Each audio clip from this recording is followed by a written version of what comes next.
नमस्कार प्यारे साथियों। तो कैसे हैं आप सब। आई होप कि सब बढ़िया होंगे और बढ़िया तरीके से अपनी तैयारी कर रहे होंगे। तो चलिए एक प्यारी सी क्लास की हम लोग शुरुआत करते हैं और इस क्लास में हम लोग एक नया चैप्टर पढ़ रहे होंगे जिसका नाम है कंजंक्शन। तो कंजंक्शन चैप्टर हम इसलिए शुरू कर रहे हैं क्योंकि मेरे भाई मैंने आपको टेंस चैप्टर पढ़ा दिया है और टेंस चैप्टर के बाद मैं कंजंक्शन चैप्टर इसलिए पढ़ा रहा हूँ क्योंकि इसके बाद मुझे आपको कंडीशनल सेंटेंस पढ़ाने हैं। इससे क्या होगा कि हमारी ये तीनों चीजें एक साथ क्लियर हो जाएंगी जो कि अपने आप में बहुत जरूरी है मेरे भाई। और फिर हम उसके बाद मॉडल वर्ब चैप्टर कर लेंगे और हमारा फिर जो सिलेबस है वो most of the syllabus complete हो जाएगा। तो इसी तरीके से हम लोग चीजों में आगे बढ़ते हुए कंजंक्शन चैप्टर को इसलिए सीख रहे हैं क्योंकि ये दो चैप्टर टेंस और कंजंक्शन जब आपस में मिलेंगे तो वहां आपका कंडीशनल वाला जो पार्ट है वो मेरे भाई आपका आसानी से हो जाएगा। तो इसीलिए पहले हम कंजंक्शन चैप्टर को समझेंगे फिर हम उसको पढ़ेंगे, ठीक है। तो कंजंक्शन चैप्टर को शुरू करते हैं, समझते हैं इसमें चीजों को कि कंजंक्शन क्या होता है। तो देखो अगर हम बात करें ये वर्ड अपने आप में तीन इसके अंदर पार्ट हैं जिनसे ये मिलके बना है। एक तो कन, एक जंग और एक मेरे भाई आपका आईओएन। अब इसमें सबसे बढ़िया बात अगर मैं बात करूं तो कन जो वर्ड होता है सीओएन ये अपने आप में टुगेदर का सेंस रखता है और ये जो जंक्स वर्ड होता है आपका जंक करना, ये जंक करने का मतलब होता है चीजों को जोड़ना। तो वो वर्ड जो चीजों को एक साथ जोड़ने का काम करते हैं उन्हीं को क्या कहा जाता है, कंजंक्शन कहा जाता है। यानी अगर कोई मुझसे पूछे कि भाई कंजंक्शन की परिभाषा आप क्या बताना चाहोगे, तो देखो कंजंक्शन की परिभाषा अगर आप छोटे क्लास में थे तब तो कोई दिक्कत नहीं थी, आप वो बड़ी सी डेफिनेशन याद कर सकते थे कि conjunction is a word which use to join two words, clauses, phrase, ऐसे करके याद कर सकते थे, कोई दिक्कत वाली बात नहीं थी। लेकिन अभी हम कॉम्पिटिटिव लेवल के हिसाब से चल रहे हैं तो हम बस बहुत छोटी सी बात इसके लिए याद रखेंगे, वो ये है कि जो आपके कंजंक्शन होते हैं, ध्यान से मेरी बात समझना, एक छोटी सी बात आपको ध्यान रखनी है कि ये ज्वाइनिंग वर्ड्स होते हैं। बस यही बात आपको ध्यान रखनी है, जो कंजंक्शन होते हैं वो क्या होते हैं, ज्वाइनिंग वर्ड्स होते हैं, ये चीजों को ज्वाइन करेंगे। अब ज्वाइनिंग वर्ड्स होते हैं तो इनकी खास बात आप ये समझिएगा कि ये किन किन चीजों को ज्वाइन कर सकते हैं, तो वो मैं आपको बता देता हूं। देखो ये सेम सेम चीजों को ही जोड़ेंगे, ये बात तो तय है। यानी या तो ये बर्ड और बर्ड को जोड़ेंगे, बर्ड प्लस बर्ड को जोड़ेंगे, कंजंक्शन जब भी आएगा तो या तो वो बर्ड प्लस बर्ड को जोड़ेगा या हो सकता है फ्रेज प्लस फ्रेज को जोड़े या हो सकता है क्लाउज प्लस क्लाउज को जोड़े। ठीक है, तो conjunction most of the case में यही तीन चीजों को जोड़ने के लिए आता है। या तो वो बर्ड को जोड़ रहा होगा, दो बर्ड्स को आपस में कनेक्ट कर रहा होगा, या दो फ्रेजेस को आपस में कनेक्ट कर रहा होगा, या दो क्लाउजेस को आपस में कनेक्ट कर रहा होगा। तो इसी काम के लिए जो वर्ड हम ये जो प्लस लगा रहे हैं, इसी की प्लस की जगह पे हम जो वर्ड यूज करते हैं वो कंजंक्शन होता है। और ये कंजंक्शन अपने आप में पता है कितने टाइप के होते हैं। इन्हीं कंजंक्शन को हम, क्योंकि इनको जोड़ने के लिए ऐसे थोड़ी ना कि सब एक ही कैटेगरी के हैं, कुछ डिफरेंट कैटेगरीज बनती हैं कंजंक्शन की, तो वो आपको ध्यान रखनी है। ये तीन कैटेगरी में होता है भाई, जो आपके कंजंक्शन होते हैं वो तीन कैटेगरी के अंदर बढ़ते हैं। एक तो आपका सबसे जो एकदम सिंपल वाला अगर मैं बात करूं तो आपका सबसे सिंपल वाला जो कंजंक्शन होता है वो कोऑर्डिनेट कंजंक्शन होता है। कौन सा कंजंक्शन होता है मेरे भाई, कोऑर्डिनेट, कोऑर्डिनेट। ठीक है, कोऑर्डिनेट कंजंक्शन होता है। फिर अगर मैं बात करूं दूसरा तो वो मेरे भाई सबऑर्डिनेट कंजंक्शन होता है।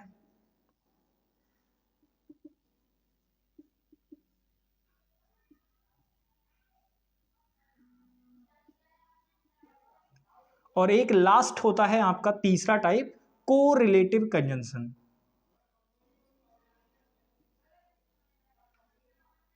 हम तीनों के बारे में बढ़िया तरीके से समझते हुए चलेंगे सारी बातों को कि ये किस तरीके से काम करते हैं, क्या इनका फंक्शन होता है, सारी बातें हम लोग बढ़िया तरीके से करेंगे। ठीक है, तो सबसे पहले हम लोग बात करते हैं कि जो ये कोरिलेटिव कंजंक्शन होते हैं ये क्या होते हैं। देखो कोरिलेटिव का मतलब क्या होता है, कोरिलेटिव का मतलब होता है सेम सेम चीजों को जोड़ने के लिए आने वाले वर्ड। जैसे अगर जैसे आपने इधर नाउन लिखा और इधर भी नाउन लिखा है तो ये सेम सेम चीजें हो गई। अब सेम सेम चीजों को जोड़ने के लिए जो आप वर्ड यूज करते हो यानी जो कंजंक्शन आप यूज करते हो वो अपने आप में कोऑर्डिनेट कंजंक्शन कहलाएगा। तो आपको सिंपल सी बात क्या याद रखनी है, जो आपके मेरे भाई सेम सेम चीजों को जोड़ने के लिए जो वर्ड आएगा, जो कंजंक्शन आप यूज करेंगे उसको कोऑर्डिनेट कंजंक्शन हम लोग बोल देंगे। सिंपल सी बात है। अब ये कितने होते हैं, कैसे उनको डिवाइड किया जाता है, वो सारी बात अलग की है।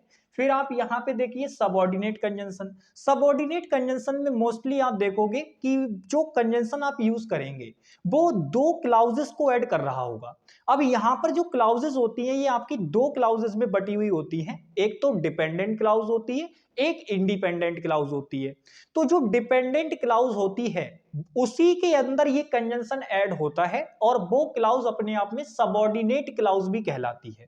अब इसमें होता यह है, जो आपकी सबऑर्डिनेट वाली क्लाउज होती है उसका अपने आप में कोई वजूद होता ही नहीं है, उसका कोई वजूद नहीं होता है मेरे भाई। वो तभी काम अपना मीनिंग देगी जब मेरे भाई उसके साथ में इंडिपेंडेंट क्लाउज मौजूद होगी तब, अदरवाइज उसका मीनिंग ही नहीं आएगा कुछ। तो इसी वजह से उन ऐसी चीजों को जोड़ने के लिए हम क्या करते हैं, उन दो क्लाउजेस को कनेक्ट करने के लिए, एक मीनिंगफुल सेंस बनाने के लिए सबऑर्डिनेट कंजंक्शन वहां पे लगाया जाता है। और कोरिलेटिव कंजंक्शन की अगर हम बात करें तो भाई कोरिलेटिव कंजंक्शन जो होते हैं ये अपने पेयर में काम करते हैं, इनका पेयर होता है अपना फिक्स अपना। तो पेयर बना के जो कंजंक्शन काम करते हैं उनको कोरिलेटिव कंजंक्शन कहा जाता है। इसके अंदर हम बहुत सारे पेयर पढ़ेंगे, वो आपको मैं बताऊंगा, ठीक है। चलिए तो हम आगे बढ़ते हैं। हमने ये चीज सीख ली है कि भाई कंजंक्शन क्या काम करते हैं, उनको कैसे याद रख सकते हैं, फिर वो किस तरीके से चीजों को ऐड करता है और कितने प्रकार के होते हैं, ये हमने बात कर ली। अब हम सबसे पहले वाले पार्ट को पकड़ लेते हैं, कोऑर्डिनेट कंजंक्शन को। ठीक है भाई, कोऑर्डिनेट कंजंक्शन को हम लोग पकड़ लेते हैं और उसको समझते हुए चलते हैं।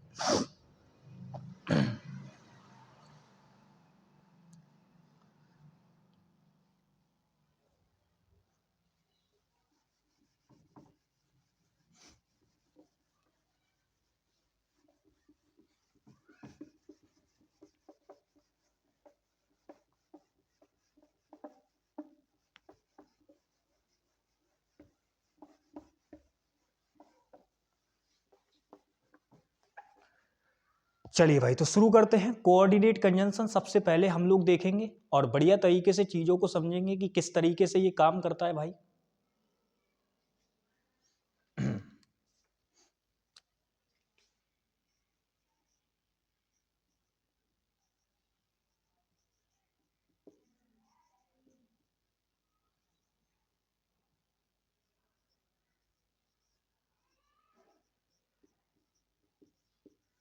कोऑर्डिनेट कंजंक्शन, इसके बारे में हम लोग समझते हैं। तो देखो कोऑर्डिनेट कंजंक्शन बेसिकली पूरी बात मैं ऑलरेडी आपको बता चुका हूं कि ये दो सेम सेम चीजों को जोड़ने के लिए आएगा। तो आप यहां पे लिख लीजिए सेम सेम चीजों को जोड़ने के लिए आते हैं।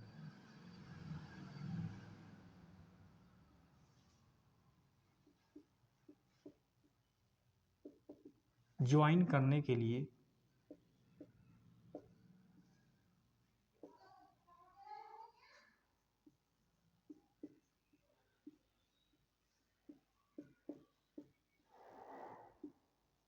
ठीक है, सेम सेम चीजों को ज्वाइन करने के लिए आता है ये। अब आपको अगर मैं बात करूं, जो आपके कोऑर्डिनेट कंजंक्शन होते हैं इनको याद करने का एक छोटा सा कोड होता है, आप उसको मेरे भाई ध्यान रखिएगा। जैसे अगर मैं आपसे पूछूं आज के समय में सबसे ज्यादा फैन कौन होते हैं, तो आप कहेंगे भैया जी लड़के, और लड़के को इंग्लिश में क्या कहते हैं, तो आप कहेंगे भैया बॉयज बोलते हैं। तो यहां पर आपको इसको याद रखने का एक कोड होता है, वो होता है फैन बॉयज, FAN और BOYS। बच्चों वाली ट्रिक है, बहुत पहले से चलती आ रही है कोऑर्डिनेट कंजंक्शन को याद करने की, तो आप इसी से याद रखिएगा। अब अगर हम बात करें तो मेरे भाई ये कौन कौन से होते हैं, चलिए सबसे पहले शुरू करते हैं। देखो अगर हम बात करें तो जो ये आपका फॉर आपका ये होता है आपका F, इससे बनता है आपका मेरे भाई फॉर। इससे क्या बनता है आपका फॉर बनता है। A से बनता है आपका एंड, N से बनता है आपका नॉर, B से बनता है आपका मेरे भाई बट, O से बनता है आपका और, Y से बनता है आपका येट, और एस से बनता है आपका सो। तो ये कुल मिलाकर आपके कंजंक्शन होते हैं जो कि कोऑर्डिनेट कंजंक्शन की तरह काम करते हैं। अब इसमें अगर हम बात करें तो फॉर का मीनिंग तो आप जानते ही हो, के लिए के सेंस में आता है। ये प्रेपो भी होता है, कंजंक्शन भी होता है, दोनों की तरह काम करता है, ध्यान से समझ के चलिएगा इसको। और जो आपका ये एंड होता है मेरे भाई, एंड आपका कंजंक्शन होता है और ये और का मीनिंग करता है। नॉर जो होता है ये मीनिंग करता है ना तो, मतलब उस सेंस में कि ना तो ये ना तो ये, उस वाले सेंस की तरह काम करता है नॉर आपका।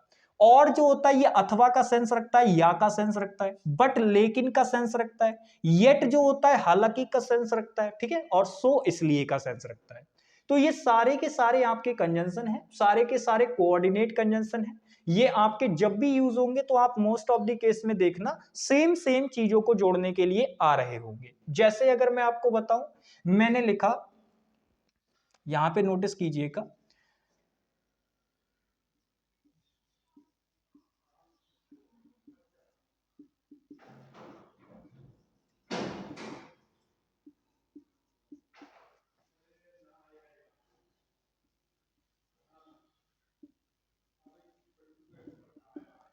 अब यहां पे समझने की कोशिश कीजिएगा। मैंने आपके सामने क्वेश्चन लिखा, Ram is intelligent and smart.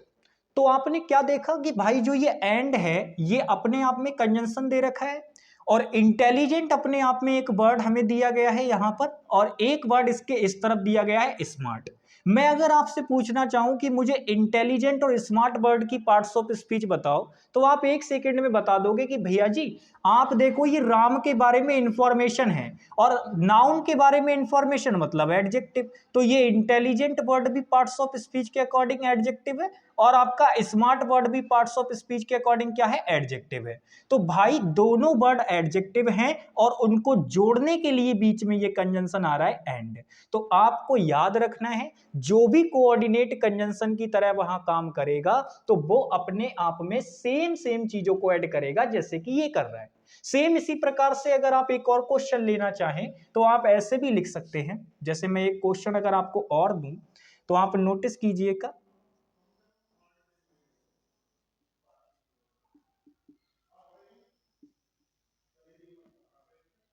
Sorry एक मिनट दीजिए, देखिएगा।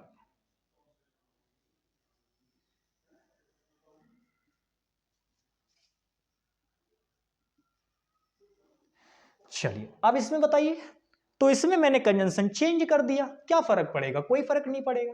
कह रहे Ram is poor but kind. तो क्वेश्चन में अगर आप नोटिस करोगे, फिर से हम लोग राम नाम के व्यक्ति की बात कर रहे हैं। यहां पर आपका बट जो दे रखा है ये प्रैपो भी होता है, कंजंक्शन भी होता है। तो यहां पर अगर आप नोटिस करोगे ये आपका एक कंजंक्शन दे रखा है बट, और इसकी खास बात यह है कि ये यहां पर इस वर्ड को और इस वर्ड को जोड़ने का काम कर रहा है। तो इसका मतलब कोऑर्डिनेट कंजंक्शन हो गया। लेकिन कोऑर्डिनेट कंजंक्शन तभी होगा जब वो सेम सेम चीजों को जोड़ रहा होगा। तो आप मुझे बताओ राम के बारे में ये जो पुअर वर्ड है ये क्या है, इंफॉर्मेशन है, मतलब ये वर्ड इसके यहाँ पे पार्ट्स ऑफ स्पीच क्या होगी, एडजेक्टिव होगी। तो ये भी एडजेक्टिव, और काइंड भी वर्ड इसके बारे में इंफॉर्मेशन है, तो ये भी एडजेक्टिव हो गया। अब आप नोटिस करो ये दोनों सेम सेम वर्ड को जोड़ने के लिए आ रहा है बट। तो यहां जो बट कंजंक्शन होगा वो अपने आप में कोऑर्डिनेट कंजंक्शन होगा। तो मैंने क्या बताया, कोऑर्डिनेट कंजंक्शन से जुड़ी बस इतनी बात याद रखनी है कि भाई ये आपके फैन बॉयज यानी कि कुल मिलाकर 7 होते हैं। इनको ये आपके सामने लिखे हुए हैं, सातों के सातों, लिखने का तरीका आपके सामने है। और आपको मैंने ये चीज भी बता दी कि असल में ये क्या काम करते हैं। तो भाई सेम सेम चीजों को जोड़ते हैं, इस तरीके से जोड़ते हैं, आपके सामने पूरा इनका लिखा हुआ है, ठीक है। चलिए अब हम लोग चलते हैं दूसरे टाइप को देख लेते हैं भाई। दूसरा टाइप आता है हमारा सब ऑर्डिनेट कंजंक्शन। तो सब ऑर्डिनेट कंजंक्शन किस तरीके से काम करता है उसको भी हम लोग देख लेते हैं भाई। चलिए इसको मैं एक मिनट इरेज कर दूं पूरा का पूरा, आप मुझे एक मिनट दीजिए क्योंकि ज्यादा टाइम लग जाएगा ना वरना। चलिए भाई तो आगे बढ़ते हैं, बात करते हैं सब ऑर्डिनेट कंजंक्शन की। देखो सब ऑर्डिनेट कंजंक्शन की मैं बात करता हूं, देखो इसमें होता यह है, ये जो कंजंक्शन होते हैं इनकी जरूरत हमें तब पड़ती है जब आपके सेंटेंस में एक से ज्यादा क्लाउजेस मौजूद हो। कैसे, देखो आपको मैंने बताया था जो क्लाउज होती है इसकी खास बात होती है कि इसके अंदर सब्जेक्ट और वर्ब इंक्लूड होता है। क्लाउज का मतलब क्या होता है? सब्जेक्ट और वर्ब। ठीक है, तो ये जो एक क्लाउज होती है आपकी, तो इसका नॉर्मली हम इसी को सेंटेंस भी बोल देते हैं। अगर एक क्लाउज आपको नॉर्मल दे रखी है तो उसको हम सेंटेंस भी बोल सकते हैं। लेकिन होता क्या है कि कभी कभी आपकी जो क्लाउज होती हैं वो सेंटेंस में एक से ज्यादा हो जाती है। तो जो सबऑर्डिनेट कंजंक्शन होते हैं इनको हम तभी यूज करते हैं जब आपकी मेरे भाई जो क्लाउजेज हो वो एक से ज्यादा हो। तो मान लो आपको दो क्लाउजेज दे रखी हैं। कितनी क्लाउजेज दे रखी हैं? दो। तो वन क्लाउज आपको यहां दे रखी होगी इस तरीके से, और फिर मेरे भाई एक क्लाउज आपको यहां दे रखी होगी। तो दो क्लाउजेज जब आपको दे रखी हूं, मान लो जैसे ये वाली क्लाउज वन आपको दे रखी है और ये यहां पर आपको क्लाउज दो दे रखी है। तो दो क्लाउजेस दे रखी होंगी तो इनकी एक खास बात होगी, इसमें एक क्लाउज आपकी डिपेंडेंट होगी और एक इंडिपेंडेंट होगी। ठीक है, इसी को अगर हम बात करें तो आप ऐसे भी बोल देते हो कि भाई एक मेन क्लाउज है और एक आपकी मेरे भाई कौन सी सबऑर्डिनेट क्लाउज है, ऐसे भी बोल देते हैं, कोई दिक्कत वाली बात नहीं है। लेकिन मैं आपको एक सरल तरीका लेके चलता हूं और मैं उसी को फॉलो करूंगा लास्ट तक, जब तक हमारा ये कंजंक्शन चैप्टर चलेगा। तो मैं आपको बताता हूं असल में होता यह है, आपको ऐसे नहीं बोलना कि क्लाउज वन को हम लोग जो है उसको बोल देंगे सीधे सीधे कि भाई ये आपकी मेन क्लाउज है या फिर आपकी इंडिपेंडेंट क्लाउज है और सेकंड वाली डिपेंडेंट क्लाउज है। ऐसा नहीं करना है, आपको सिंपल सा तरीका याद रखना है।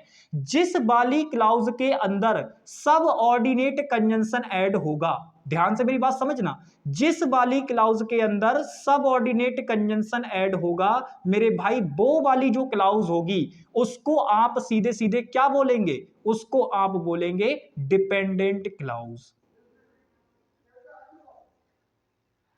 क्या बोलेंगे उसको मेरे भाई? डिपेंडेंट क्लाउज बोलेंगे। तो मेरी बात तो समझ में आई? ऐसे नहीं बोलना कि पहले वाली क्लाउज इंडिपेंडेंट है और दूसरी वाली डिपेंडेंट है, ऐसे गलती कर दोगे, कंफ्यूज हो जाओगे। आपको सिंपल सी बात याद रखनी है कि जिस क्लाउज के अंदर सबऑर्डिनेट कंजंक्शन आएगा, क्योंकि वो डिपेंडेंट क्लाउज को इंट्रोड्यूस करने के लिए आता है, तो मेरे भाई सबऑर्डिनेट कंजंक्शन वाली जो क्लाउज होगी उसी को हम हमेशा क्या कहेंगे? डिपेंडेंट क्लाउज कहेंगे। और जो आपकी नॉर्मल दे रखी होगी बिल्कुल, तो उसको हम लोग क्या कह देंगे? इंडिपेंडेंट।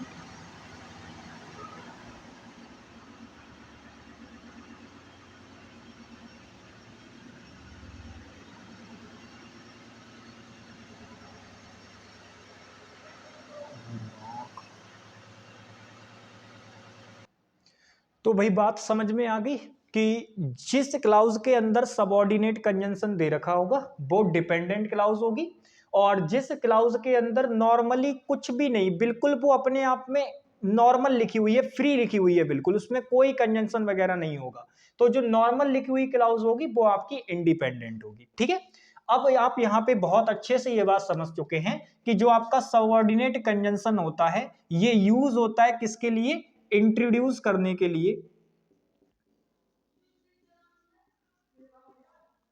इंट्रोड्यूस करने के लिए अ डिपेंडेंट क्लाउज।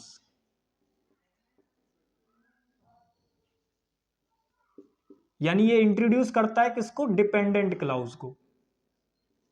ठीक है, ये बात भी आपको ध्यान रखनी है। तो अब हम बात कर लेते हैं कि सबऑर्डिनेट कंजंक्शन के अंदर आते कौन कौन से कंजंक्शन हैं। तो मैं यहां पे आपको वो कंजंक्शंस बता रहा हूं, आप उनको लिख लीजिएगा। तो ये आपको ध्यान रखने हैं, जैसे वाइल हो गया आपका, व्हेन हो गया, बिकॉज हो गया, दो हो गया, ऑल्दो हो गया। ये दोनों सेम ही काम करते हैं। ठीक है, चाहे दो लगा दो, ऑल्दो लगा दो, सेम ही काम करते हैं। फिर अगर हम बात करें, वाइल हो गया, व्हेन हो गया, बिकॉज हो गया, दो हो गया, ऑल्दो हो गया, अनटिल हो गया, अनलेस हो गया, इफ हो गया, और वेदर भी आप लिख सकते हो उसके अंदर, वेदर भी हो जाएगा, ये भी लिख लो। ठीक है, और अगर मैं बात करूं, सिंस हो गया, एज हो गया। ठीक है, और अगर हम बात करें और भी होते हैं, मैं 1 मिनट जरा थोड़ा सा देख लूं, क्योंकि मुझे इतने तो ध्यान है, 1-2 और होगा तो वो भी लिखा देंगे, क्योंकि फिर बाद में उसको शेयर करने का वो रहता है ना, तो इसीलिए लिखा देते हैं सारे के सारे, जो भी होते हैं वो सारे लिखा देते हैं। हाँ ठीक है, मैंने सारे ही लिख दिए हैं, बस केवल 1-2 बच रहा होगा तो वो मैं देख लूंगा, फिलहाल मैंने सारे लिख दिए हैं जितने होते हैं, ठीक है। सारे के सारे लिख दिए मैंने। तो ये आपके कुछ कंजंक्शन होते हैं मेरे भाई, इनको आपको ध्यान रखना है। ये सारे के सारे जो मैंने लिखे हैं ये सब सबऑर्डिनेट कंजंक्शन के अंदर आते हैं। अब ये सबऑर्डिनेट कंजंक्शन के अंदर इसलिए आते हैं क्योंकि इसमें मोस्टली वर्ड जो हैं वो अपने आप में कुछ तो कारण परिणाम वाले बात करने के लिए आएंगे, कुछ कंट्रास्ट दिखाने के लिए आएंगे, कुछ कंडीशन दिखाने के लिए आएंगे, और कुछ टाइम दिखाने वाले वर्ड्स हैं। तो ये जितनी भी मैं आपको कैटेगरी गिना रहा हूं, टाइम दिखाने वाले कंजंक्शन हो गए, कंडीशन बताने वाले कंजंक्शन हो गए, या फिर कंट्रास्ट बताने वाले हो गए, कारण परिणाम बताने वाले हो गए, ये सारे के सारे जो वर्ड्स होते हैं बस मेरे भाई ये जहां पर भी ऐड हो जाएंगे वो अपने आप में डिपेंडेंट क्लाउज बन जाएगी, और वो जो कंजंक्शन वहां काम कर रहा होगा उसको हम बोल देंगे सबऑर्डिनेट कंजंक्शन। क्लियर है ना? चलो बहुत बढ़िया। तो अब मैं आपको कुछ मेरे भाई 1-2 क्वेश्चन कराता हूं इससे रिलेटेड, आप मुझे बताइएगा क्या आप समझ पा रहे हैं चीजों को उनके अंदर, तो ध्यान से देखिएगा भाई। मैं एग्जांपल आपको देता हूं इसके अंदर।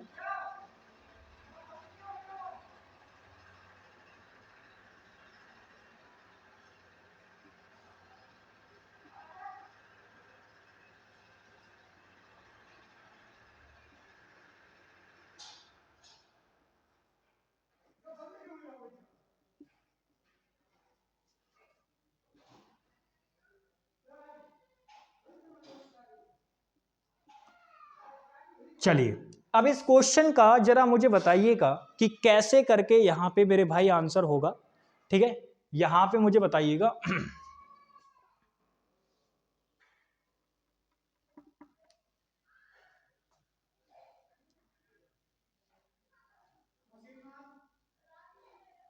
ध्यान से देखिएगा।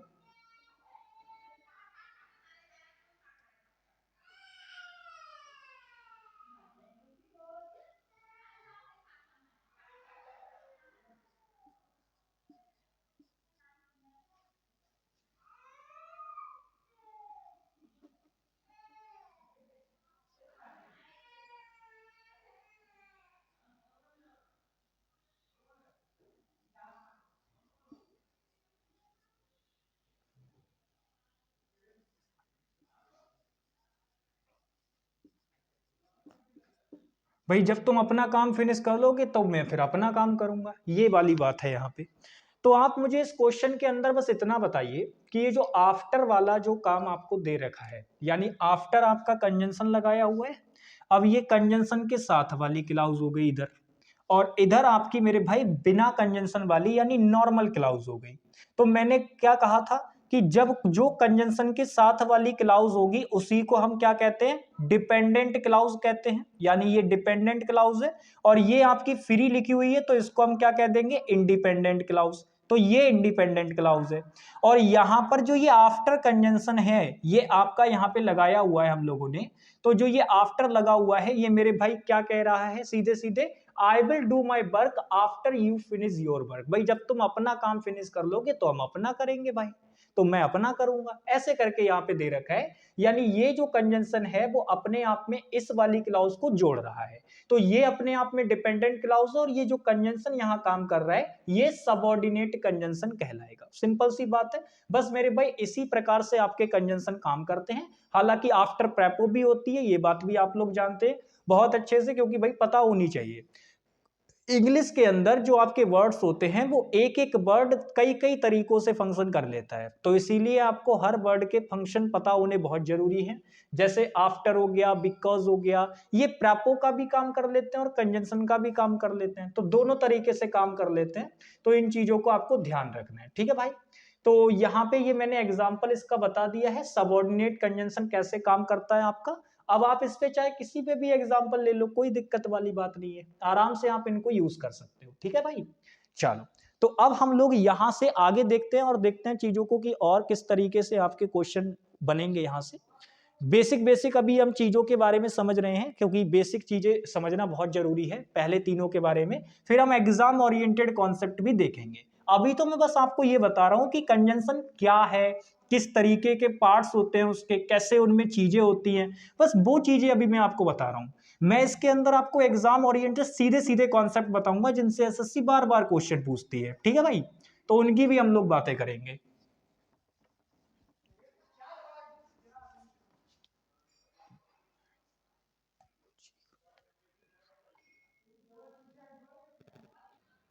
चलिए भाई, तो नेक्स्ट कंजंक्शन की हम लोग बात करते हैं जिसका नाम है कोरिलेटिव कंजंक्शन। तो कोरिलेटिव कंजंक्शन क्या होते हैं भाई? देखो, कोरिलेटिव कंजंक्शन का मतलब होता है कि ये उन चीजों को क्या करेगा, ये पेयर में आके चीजों को ऐड करते हैं, या तो उनके बीच में ये कंपेयर करवा रहे होंगे, यानी कंपैरिजन वहां पे हो रहा होगा, या फिर हो सकता है कि दोनों के बीच में विरोध प्रकट करा रहे हो, यानी कंट्रास्ट भी हो सकता है वहां पे। तो आपको बेसिकली दो ही पॉइंट ध्यान रखने हैं कि जो ये कोरिलेटिव कंजंक्शन होते हैं भाई, ये एक तो पहली बात ये ध्यान रखनी है, they are used in pair. पहली बात तो आपको ये ध्यान रखनी है कि भाई ये जो होते हैं ना अपने पेयर में यूज होते हैं। फिर आपको दूसरा पॉइंट इसका ये ध्यान रखना है कि जो आपके कोरिलेटिव कंजंक्शन होते हैं पेयर में यूज होते हैं। और जो दूसरी बात है वो ये है कि ये जो अपना काम करते हैं ना भाई, ये जो अपना काम करते हैं ये इस तरीके से काम करेंगे कि जैसे दो चीजें अगर आपको दे रखी होंगी तो उनको या तो ये कंपेयर करेंगे। तो कोरिलेटिव कंजंक्शन के बारे में दूसरी बात जो आपको ध्यान रखनी है वो ये ध्यान रखनी है कि या तो ये चीजों को कंपेयर करने का काम कर रहे होंगे दो चीजों को, या फिर उनमें कंट्रास्ट कराने का काम कर रहे होंगे। ठीक है, तो कंपेयर और कंट्रास्ट कराने के लिए जो हैं ये आते हैं आपके। अब कौन कौन से होते हैं तो वो मैं आपको सारे के सारे बताऊंगा जितने भी कोरिलेटिव कंजंक्शन होते हैं। तो बस आप मेरे साथ वन बाय वन लिखना शुरू कीजिए, मैं आपको सारे पेयर बताने वाला हूं यहाँ पे जितने भी आपके बनते हैं। क्योंकि आप ये मान के चलिए जो मैं चीज अब आपको बताने वाला हूं भाई, इससे पहले वाले को अगर आपने ज्यादा तवज्जो ना दिया हो तब भी चल जाएगा, कोई दिक्कत वाली बात नहीं है, एक बार देख लोगे काफी है। लेकिन जो मैं अभी बताने जा रहा हूं इनसे एसएससी बार बार क्वेश्चन पूछती रहती है, तो इनको थोड़ा सा ज्यादा तवज्जो देना है, ठीक है। तो सबसे पहली चीज जो मैं आपको बता रहा हूं भाई, देखो बोथ जो होता है आपका, इसका पेयर होता है एंड के साथ। दूसरा जो आपका पेयर होता है वो होता है आइदर का, आइदर का पेयर होता है और के साथ। तीसरा जो पेयर होता है नाइदर का होता है, नाइदर का पेयर होता है दोस्त नॉर के साथ। चौथा जो होता है वो नॉट ओनली का होता है, नॉट ओनली का पेयर होता है आपका बट ऑल्सो के साथ। पांचवा अगर मैं बात करूं तो आपका मेरे भाई यहां पे नॉट ओनली हो गया, नाइदर हो गया, आइदर हो गया, बोथ हो गया। और अगर हम बात करें तो आपका फ्रॉम का पेयर होता है टू के साथ, ठीक है। 6 अगर हम बात करें, हालांकि ये पेयर प्रेपो का भी है तो इसमें प्रेपो वाला पेयर लिख दिया ये मैंने, सॉरी, ये भी होता है पेयर लेकिन इसका ध्यान रखेंगे ये प्रेपो वाला होता है, फ्रॉम के साथ टू आता है, ठीक है। ये प्रेपो वाला पेयर है, इसको प्रेपो चैप्टर में पढ़ेंगे हम लोग, प्रेपोजिशन में पढ़ेंगे, ठीक है, ध्यान रखिएगा। इसको हम लोग प्रेपोजिशन में पढ़ेंगे, यहां पे रहने दो इसको, ठीक है। तो बोथ के साथ एंड आता है, आइदर के साथ और आता है, नाइदर के साथ नॉर आता है, नॉट ओनली के साथ बट ऑल्सो आता है। एल्स के साथ आप ध्यान दीजिए, एल्स के साथ बहुत पूछता है, एल्स के साथ आपका आता है बट, ठीक है। और ध्यान से मेरी बात समझिएगा, जो आपका वेदर होता है WHTER वेदर, ये जो वेदर होता है इसकी खास बात होती है कि ये आपका एक पेयर बनाता है, या तो आपको और देखने को मिलेगा या हो सकता है और नॉट देखने को मिले, तो ये दोनों ही देखने को मिल सकते हैं अगर ये दोनों कभी आपके लगे हुए हों तो उस केस में आपको सिर्फ और सिर्फ मेरे भाई वेदर लगाना होता है, आप यहाँ पे इफ नहीं लगा पाएंगे। ये मैं आपको अलग से समझाऊंगा, परेशान नहीं होना है आपको, तो ये मैं अलग से भी आपको समझाऊंगा। फिलहाल मैं इसलिए बता रहा हूं ताकि आप इसको ध्यान रख पाए। तो मैंने क्या कहा, वेदर के साथ आपका क्या होगा, और या और नॉट अगर दे रखा होगा, दोनों ही सही होते हैं, तो उस केस में आपको वेदर लगाना होता है, स्पेशली फिक्स होती है ये चीज बिल्कुल। ठीक है, तो ये चीजें हो गई आपकी। एल्स के साथ बट का पेयर होता है, ये भी बिल्कुल ठीक हो गया। ठीक है, अगर हम बात करें तो आपको मैंने कुछ पेयर एडवर्ब में भी पढ़ाए थे, आप याद करें उनको जो मैंने आपको बताए थे। एक तो मैंने आपको बताया था नो सूनर, मैंने कहा था इसके साथ THAN देन आता है। ऐसे ही मैंने आपको नेगेटिव एडवर्ब्स के कुछ पेयर बताए थे, जैसे हार्डली, वेयरली, स्कार्सली। हार्डली हो गया, वेयरली हो गया,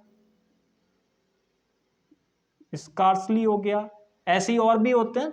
तो इनके जो पेयर होते हैं वो मेरे भाई WHEN व्हेन के साथ होते हैं। मोस्ट ऑफ द केस में व्हेन के साथ होते हैं, हालांकि बिफोर भी आ जाता है, तो ये भी आपको ध्यान रखना है। तो ये कुछ आपके पेयर होते हैं जो कि कोरिलेटिव कंजंक्शन के रूप में आपके काम करते हुए नजर आएंगे। तो इनको देखते ही आपको पहचान लेना है और बढ़िया तरीके से वहां पे इनको पकड़ लेना है और अच्छी तरीके से इनको फॉलो करना है, क्योंकि मैं आपको वो चीज भी बता देता हूं कि एग्जामिनर गलती क्या कराएगा। भाई आपको सीधे सीधे ये बात याद रखनी है कि बोथ के साथ एंड का पेयर होता है, आइदर के साथ और का होता है, नाइदर के साथ नॉर पेयर बनाता है, नॉट ओनली के साथ बट ऑल्सो बनाता है, एल्स के साथ बट बनाता है, आपका वेदर के साथ तब पेयर बनेगा जब और या फिर और नॉट दे रखा होगा, तब आपको वहां पे वेदर लगाना होगा। नो सूनर के साथ THAN देन वाला पेयर बनाता है, और बाकी जो नेगेटिव एडवर्ब्स होती हैं like hardly, verily, rarely, scarcely, इनके साथ व्हेन का पेयर बनता है। अब समझने वाली बात यह है कि एग्जामिनर गलती कैसे करेगा। तो मेरे भाई बात समझना, एग्जामिनर बोथ के साथ एंड ना लगा के कभी कभी आपको एज वेल एज लगा के देता है, तो ये चीज भाई गलत हो जाएगी, क्योंकि एज वेल एज क्या करता है, दो में से एक का चयन करेगा, एक को छोड़ देगा। लेकिन बोथ कहता है कि मैं तो दोनों की बात कर रहा हूं, तो भाई बोथ दोनों की बात करने के लिए आता है, तो उस केस में आप एज वेल एज का यूज नहीं करेंगे, बोथ के साथ एंड का पेयर होगा। ये एज वेल एज लगा के गलती बनाएगा वहां पे। अच्छा, आइदर और नाइदर में क्या करेगा, इनमें कुछ नहीं करता, बस चीजों को इंटरचेंज कर देता है। आइदर के साथ आपको क्या करेगा, नॉर लगा के दे देगा, तो भाई ये चीज गलत हो जाएगी। या हो सकता है कभी कभी एंड लगा के दे देता है भाई, तो ये भी गलती हो जाएगी। सेम इसी प्रकार से नाइदर के साथ में क्या करता है, वो और लगा के दे देता है, तो भाई ये चीज गलत हो जाएगी। मतलब इनको इंटरचेंज कर देगा आपस में। ठीक है, नॉट ओनली के साथ में सबसे बड़ी गड़बड़ ये करता है कि बट ऑल्सो ना लगा के केवल वो आपको क्या लगा के दे देता है, बट, और बच्चा फंस जाता है, क्योंकि हम दिख रहा होता है हमको बट लगा हुआ है, अब हम उसको ठीक पढ़ लेते हैं, हम बट ऑल्सो पढ़ के निकल जाते हैं, तो वो गलती एग्जामिनर बनाने की बहुत चांस रखता है। तो वो नॉट ओनली का पेयर बट ऑल्सो होता है बिल्कुल ठीक वाला, बट वो आपको क्या लगा के देगा, बट, तो वो चीज गलत हो जाएगी। अच्छा, एल्स के साथ एग्जामिनर क्या करता है, पेयर बट का होता है लेकिन लगा के दे देता है THAN देन, तो भाई ये चीज गलत हो जाएगी। ठीक है, ऐसे ही अगर आप नोटिस करो वेदर के साथ, तो ये तो ठीक ही है। नो सूनर के साथ आ जाओ, नो सूनर के साथ THAN वाला देन का पेयर होता है। सबसे ज्यादा एग्जामिनर जो गलती बनाने के चांसेस रखता है वो ये वाला देन कर देता है, THAN वाला। अब दोनों में अंतर क्या है, दोनों में अंतर ये है कि भाई ये वाला देन जो है ये कंजंक्शन होता है, और ये वाला देन जो होता है वो एडवर्ब होता है, एडवर्ब ऑफ आपका टाइम, क्योंकि ये तब की बात करता है, तो ये एडवर्ब ऑफ टाइम होता है। और इसी वजह से मेरे भाई ये आपका नहीं आता, क्योंकि आपको को रिलेटिव कंजंक्शन बनाना है, तो नो सूनर के साथ THAN वाला देन आएगा, EN वाला देन नहीं आएगा। रीजन, क्योंकि ये भाई एडवर्ब होता है। समझ में आ गई बात। अच्छा, अब यहां पे नोटिस करो, हार्डली, वेयरली, रेयरली, स्कार्सली, इनके साथ व्हेन आता है, बट एग्जामिनर इनके साथ आपको लगा के देगा THAN देन। आप मोस्ट ऑफ केस में नोटिस करना, ये मैंने वो गलतियां बताई हैं जो एग्जामिनर करके देता है, क्योंकि मैंने प्रीवियस ईयर में जो नोटिस किया है वही गलतियां आपको यहां पे बताई हैं, तो आपको ये चीज नोटिस करके रखनी है। ठीक है, कोरिलेटिव कंजंक्शन के अंदर यही गलतियां ज्यादातर देखने को मिलती हैं, तो इनको आपको ध्यान में रखना है। और बाकी बहुत अच्छी तरीके से मैं सारी चीजें बता चुका हूं, इन पर आप जितने एग्जाम्पल ले सकते हैं उतने एग्जाम्पल ले लीजिए। जैसे मैं आपको क्वेश्चन कराता हूं नॉर्मल, आप मुझे बताइएगा, मैं आपको एक दो क्वेश्चन कराता हूं यहाँ पे। ठीक है, एक दो क्वेश्चन मैं आपको कराता हूं, आप मुझे बताइएगा। ये नोट कर लीजिएगा, मैं हट गया था, स्क्रीनशॉट ले लेना आप, ठीक है उसका। अब मैं आपको कुछ क्वेश्चन देता हूं, आप मुझे क्वेश्चन करके दिखाइएगा, ठीक है। एक दो क्वेश्चन भी कर लेते हैं ताकि बढ़िया तरीके से चीजें क्लियर हो जाए, और जो चीजें इसमें मोस्टली थी वो मैं आपको वैसे बता चुका हूं। अब एग्जाम ओरिएंटेड कॉन्सेप्ट करेंगे, यानी हमने जो एक तरीके से इसका बेसिक वाला पार्ट था, कंजंक्शन के बारे में जो चीजें हमें समझनी थी नॉर्मली, वो हम चीज समझ चुके हैं। अब हमें इसमें केवल वो चीजें देखनी है जहां से एग्जामिनर क्वेश्चन बनाता है, तो वो हम लोग बात करेंगे नेक्स्ट क्लास में। फिलहाल मैं आपको दो तीन जरा एग्जाम्पल करा देता हूं उसके। तो सबसे पहले मैंने यहाँ पे पहला क्वेश्चन आप लोगों के सामने लिखा, मैंने लिखा बोथ ही एंड चलो किसी का नाम लेते हैं, जैसे मैंने लिखा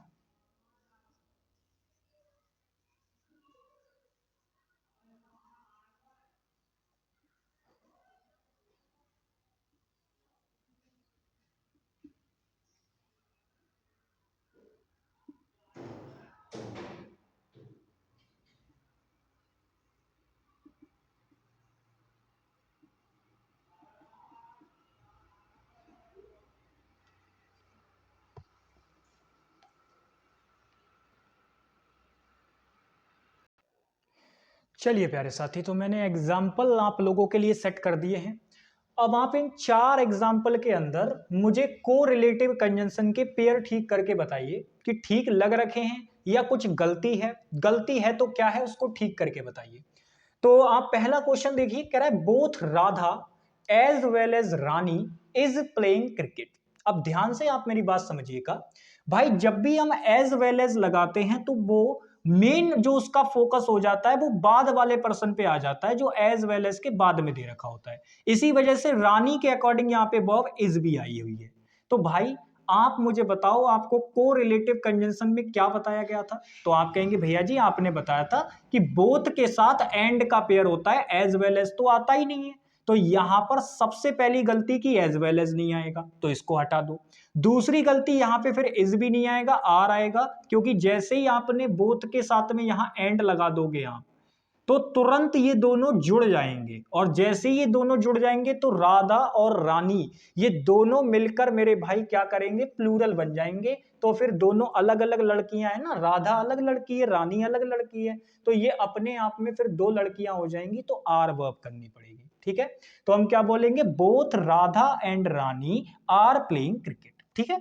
अब यहां पे आ जाओ नेक्स्ट क्वेश्चन में, देखो कह रहा है either she and you are going to school. अब फिर से वही देखो, यहां पे क्या गड़बड़ हुई, यहां आपको आइदर दे रखा है, यहां पे शी फिर एक पर्सन और यू आपका दूसरा पर्सन, आर आपको प्लूरल वर्ब लगा के दे रखी है। उसका रीजन ये है क्योंकि एंड कंजंक्शन लगा हुआ है, और मैंने अभी बताया जब एंड दो अलग अलग व्यक्तियों को जोड़ेगा तो भाई प्लूरल बन जाएगा, तो इसी वजह से यहां प्लूरल वर्ब लगी हुई है।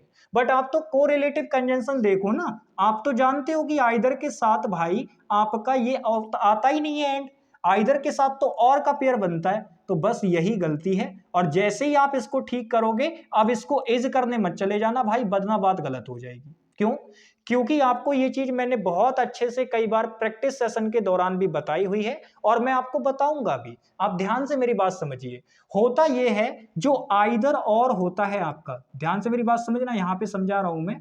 आइदर और ये वाला जो पेयर होता है, इसमें खास बात ये होती है कि यहां पर जो आपका पहला सब्जेक्ट दे रखा होता है और के बाद में यहां पे दूसरा सब्जेक्ट दे रखा होता है, तो असल केस में ये और आपका मेरे भाई कंजंक्शन होता है, तो मेन जो सब्जेक्ट बनता है वो ये बाद वाले के लिए मेन सब्जेक्ट मान के चलते हैं। तो यहां पे वर्ब जो आती है वो इस सेकंड वाले के अनुसार आती है हमेशा। अब आप नोटिस करो, और के बाद में सेकंड वाला जो आपका सब्जेक्ट है वो तो यू दे रखा है ना, तो यू के अकॉर्डिंग तो वर्ब भले ही चाहे वो सिंगुलर हो या प्लूरल हो, वर्ब तो हमेशा उसके लिए बेस फॉर्म ही आनी है, तो भाई आर ही आएगी। आप इसके लिए इज नहीं लगाएंगे किसी भी कीमत पे, ठीक है। तो ये चीज गलत हो जाएगी, अगर सोच रहे हो इज लगाने की तो वो गलत हो जाएगा, यू के लिए आर ही आती है वर्ब। तो ये चीज आपकी आइदर में भी फॉलो होगी और नाइदर में भी यही चीज फॉलो होगी, ठीक है। तो वो अपने आप में बाद वाले के अनुसार वर्ब आती है, ये चीज ध्यान रखना, पॉइंट इंपॉर्टेंट है ये वाला। अब इसमें देखो कह रहा है I met not only Karan but Ram. अब यहां पे पता है क्या गड़बड़ हुई, सीधे कोरिलेटिव पेयर ढूंढो, तो आप नोटिस करोगे नॉट ओनली आपको दे रखा है भाई वो ना केवल करण से मिला बल्कि राम से भी मिला, तो मेरे भाई बट नहीं, बट ऑल्सो, क्योंकि नॉट ओनली का पेयर किसके साथ होता है, बट ऑल्सो के साथ होता है। ठीक है, तो ये गलती थी इसके अंदर।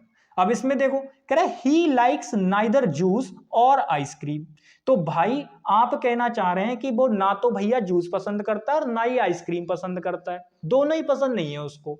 अगर दोनों ही पसंद नहीं है तो नाइदर आपको दे रखा है, इसके साथ को रिलेटिव कंजंक्शन क्या होता है, और थोड़ी ना होता है, और तो भैया आइदर का होता है, तो ये किसका होता है, नॉर का होता है। ठीक है, नॉर का होता है ये। तो ये आपके कुछ मेरे भाई मैंने क्वेश्चन करा दिए हैं इस चीज पे बेस्ड, और मैं आपको बता दूं ये को रिलेटिव कंजंक्शन से एसएससी बहुत क्वेश्चन पूछती है, तो भाई इनके लिए तैयार हो जाओ, एकदम दिमाग में बिठा लो कि इनसे बहुत ज्यादा क्वेश्चन बनते हैं आपके लिए। एडवर्ब चैप्टर में भी मैंने कुछ आपको पढ़ा रखे हैं, तो वहां से भी चीजें आपको क्लियर होनी चाहिए, और बाकी जो भी चीजें रह गई होंगी वो मैं इस चैप्टर में खत्म कर दूंगा कंजंक्शन के बारे में। ठीक है, चलिए तो आज के सेशन में हम लोग इतना ही रखते हैं। आपको कंजंक्शन चैप्टर के बारे में एक जो आइडिया होता है और जो चीजें हमने सीखनी है इसके बारे में वो मैंने आपको प्रोवाइड करा दी हैं। अब हम लोग एग्जाम ओरिएंटेड कॉन्सेप्ट की क्लास कल लगाएंगे, जिसके अंदर मैं कोशिश करूंगा मोस्टली हो जाए, या तो कल ही आपका ये चैप्टर खत्म हो जाएगा या हो सकता है एक आध क्लास और लगानी पड़े, ज्यादा क्लासेस नहीं लगेंगी इसके अंदर। ठीक है, तो बहुत आसानी से हम लोग चीजों को कर लेंगे। बाकी मिलते हैं आप लोगों से नेक्स्ट क्लास में, तब तक के लिए बाय बाय, टेक केयर, जय हिंद प्यारे भाई।